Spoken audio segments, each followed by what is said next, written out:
कांग्रेस के मुकाबले सिरसा लोकसभा क्षेत्र में हुई है। हम धन्यवाद कर रहे हैं। मैं धन्यवाद करती हूँ सबसे पहले सभी लोगों का, आम लोगों का, जिन्होंने ये चुनाव अपना चुनाव समझा।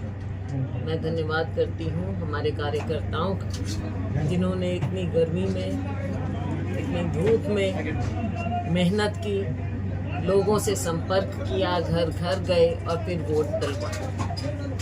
मैं धन्यवाद करती हूँ हमारे केंद्रीय नेतृत्व का, जिन्होंने हमारा मार्गदर्शन किया। राहुल जी ने यात्रा की, खड़गे जी ने मार्गदर्शन किया, सोनिया जी की रहनुमाई रही, प्रियंका जी खुद आई हमें प्रोत्साहित करने के लिए।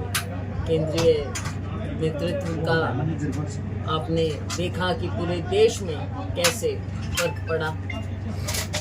भाजपा की सरकार जाने वाली ही हो गई और आज भी नैतिकता के आधार पर भाजपा आ रही है। साथ में मैं धन्यवाद अपने मीडिया के साथियों का भी करूँगा, जिनका सहयोग हमें रहा, और मैं धन्यवाद सोशल मीडिया का भी करूँगा, सोशल मीडिया के साथियों का, जिन्होंने लोगों तक सही बात पहुँचाने में बहुत हमारी मदद की है। और आने वाले समय में जब विधानसभा चुनाव आएगा, उसमें लोग सही ढंग से दिखा भी देंगे।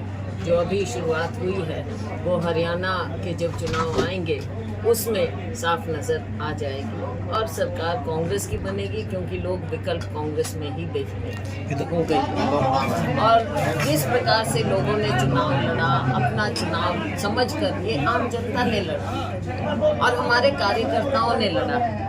आने वाला समय भी ये दिखाएगा एक बदलाव की स्थिति है, एक बदलाव लोग चाहते हैं। पिछले 10 साल जो हुआ, शायद कहीं ना कहीं भाजपा ने भी इस बात को भांपा, तभी आखिर में जाकर उन्होंने मुख्यमंत्री बदला। लेकिन उससे क्या निकला? कुछ नहीं होगा। आने वाले समय में आप देखेंगे कि सरकार कांग्रेस की बनेगी, विकल्प कांग्रेस ही है और हमारा कार्यकर्ता और सभी लोग ये चुनाव लड़ेंगे। सरकार समस्या समाधान शिविर लगा रही है, क्या लगता है आपको इसका कोई फायदा? टू लेट होता है। अब मैं देख रही थी, मैं इनके बयान थोड़े बहुत हम देख लेते हैं मीडिया के माध्यम से, कभी आवास की बात करेंगे, एक बार फिर आप ये पूछिए कि कितनी बार इन्होंने पंजीकरण करवाए।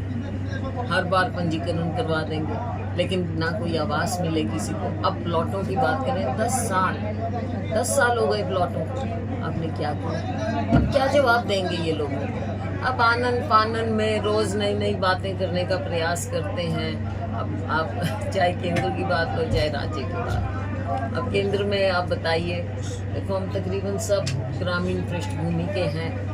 अब माननीय प्रधानमंत्री जी कहते हैं कि पहली फाइल साइन की है किसानों के लिए। क्या मतलब? ये तो आपकी पॉलिसी थी, ये तो आपकी नीति थी किसानों को जो आप दे रहे थे। 19 में आपने चुनाव से पहले देना शुरू किया, तो रोका क्यों? और अब अगर अब आपने कर दिया, इसमें प्रधानमंत्री के साइन की तो जरूरत भी नहीं होती। देखो सबको पता है सरकार कैसे चलती है, ये आपकी नीति है। इंस्टॉलमेंट समय पर लागू हो जाती है और लोगों तक पहुंचती है। तो ये एक दिखावा देखा कि किसान को, हमारे अन्नदाता को उन्होंने कुछ नहीं दिया, उनके साथ विश्वासघात किया। एमएसपी की बात आज भी नहीं कर रहे हो, गरीबों की बात आज भी नहीं कर रहे हो आप। अब आवास की, जैसा मैंने कहा, मैं पढ़ रही, पंजीकरण, किस बात का पंजीकरण भाई? आपके पास सारा डेटा। और फिर ये जो आपका किया इन्होंने, परिवार पहचान, प्रॉपर्टी आईडी, आप एक कंपनी को ब्लैक लिस्ट करते हो, फिर उसको क्लीन चिट देते हो, फिर उसके पैसे जारी कर देते हो और आप फिर आज बात कर रहे हो कि कैसे ठीक करेंगे। आपने ये भ्रष्टाचार के अलग अलग पड़ाव बना दिए हैं। आम लोग कहाँ जाएंगे? कैसे अपनी गलती आपने की और प्रताड़ित करें जनता को? तो ये बातें हैं जो लोगों को लोग देख रहे हैं। और आने वाले समय में जैसे लोकसभा में जवाब मिला, इससे भी ज्यादा जब राज्य में विधानसभा चुनाव आएगा तो लोग जवाब देंगे। 5 सीट आपने जीती हैं लोकसभा की, क्या लगता है आपको अगर गुटबाजी ना होती तो ज्यादा सीट जीत सकते थे आप? देखो गुटबाजी स्वाभाविक है, गुटबाजी होती है और है। अब इसको मैं कैसे कहूँ कि नहीं है भाई, तो ये तो है। हर होती है।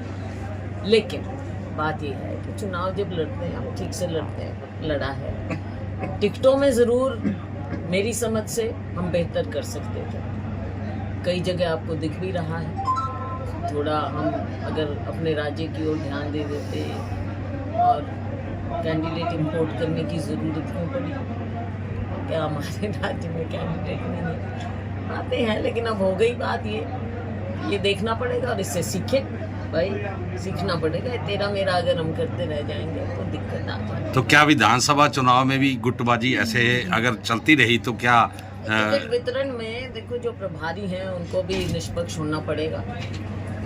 निष्पक्ष होकर अगर हम देखें कि मेरिट पर मिलनी चाहिए, पार्टी भी सर्वे करती है, दूसरे इंडिपेंडेंट सर्वे भी होते हैं, लोगों की मंशा भी होती है। फॉर एग्जाम्पल, अब जैसे सिरसा का चुनाव जो हुआ तो लोगों ने आवाज़ उठाई कि शैलजा को यहाँ भेजो। अब 2 जगह था, अम्बाला भी, सिरसा भी, 2 रिजर्व्ड और हिसार जनरल लोग कह रहे थे।